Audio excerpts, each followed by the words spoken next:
name is Kwaku. I do a whole lot of stuff on the music industry. I'm hoping this is working. Is it working? Yeah, okay. So my organization is called BritishBlackMusic.com, Black Music Congress. We do a whole range of things, including music business courses. I've seen a couple of guys who've come, and it's a shame because a lot of our people are ahead us being creative. I think we're creative, but more than creative. So let's not just focus on that creative part. But you can be as creative as you want to be. If you're not engaging in business, how are you putting food on the table? So I see a lot of young people who are playing music, but they're doing other things to put food on the table because it's not coming through that craft. Whereas some people are putting food on the table through their creativity. So what we try to encourage is not so much the creative side of music making. I think to a lot of extent, it's pretty much sorted, especially today's technology. People can be in their bedrooms, you don't have to be a musician. If you know how to use the computer, you've got some good ideas, you can create some great works. But you have to engage with the industry so it translates from a product to something that's being sold and you're getting paid, you know your rights, blah, blah, blah. So we focus on music industry.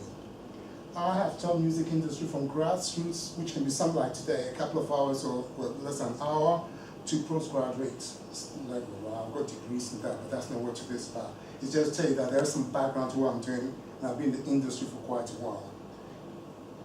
I focus mainly on the music industry. I talk about other issues, I'm into history, for example, and I would say that I don't want you to even look at 1492. You've got to look at 700 years prior to that, with the trans-African Saharan enslavement. Sure. That started, you know, so we don't have to wait to the European chattel slavery period. Okay, cool.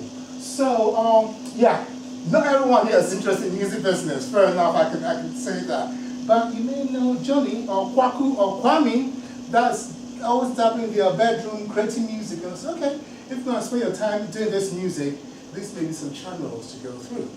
I came in here, I didn't even have any ideas before you talked about, but I still listen, I got one or two ideas. I do believe in long life learning. We should open ourselves. Even if you're not interested, once you're in the room, just open yourselves. You never know what it leads. And let me tell you a little story. It's got nothing to do with this. You probably, or one or two of you may have heard of Dr. Ben Carson.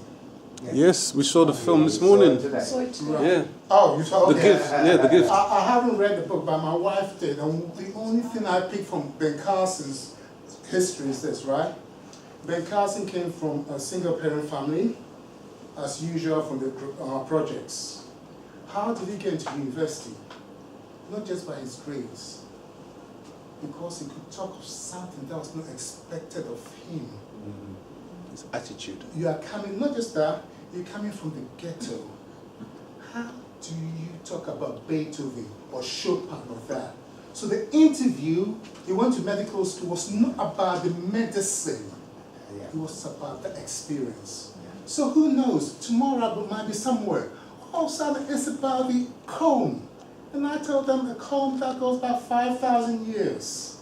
So we should all be, you know, advocates of lifelong learning. Yeah, okay, so here we are, quickly.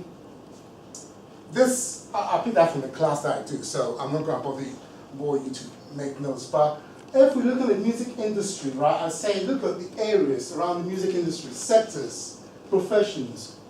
If I came from Mars and I had this the music industry, without making sentences but bullet points, what would you say are the stuff that represents the music business? Singing. You've been saying a lot, so I'm going to pick on you. Singing. Yeah, one. Musicianship. Great. Anyone. Just offer, so I don't have to pick on you. Singers, musicians, that's fine. Is that all? So I come from Mars and I'm told that singers, musicians, that's the music industry. Business acumen. The distribution, the editing, Right. Records, Were you going to say music, something? Stage lighting. Okay. concerts. Fantastic. Songwriting. It's now coming. Production. Songwriting. Okay, so here you are. You're not particularly interested in the music business, but you've got some sense of what goes to represent the music industry. It can be as wide. I remember reading a book many, many years ago, and it showed by 100 professions within the music business. I pick on things like piano teachers. People think, oh, X Factor, but that piano teacher is part of the music industry. How did Elton John become who he is? If he didn't have some piano lessons, he wouldn't be where he's at. So there's a lot of areas that we can and through which you can engage in the music business. And our children should not just be made to look at X Factor and think that is it. And I'll give you a little anecdote. When we started our music business course, in fact, my history goes back a bit in terms of the black music sector. So one of the guys I used to work with, he's a music industry lawyer. He fancied himself as a singer, but very, very early on, his parents and people who loved him made him know that I don't think he can cut as a singer. But his music industry lawyer, so he's still in the music business. So our children can do a lot more than just the singing and the dancing. So this is just a little bit of the type of jobs that people can have in the music business.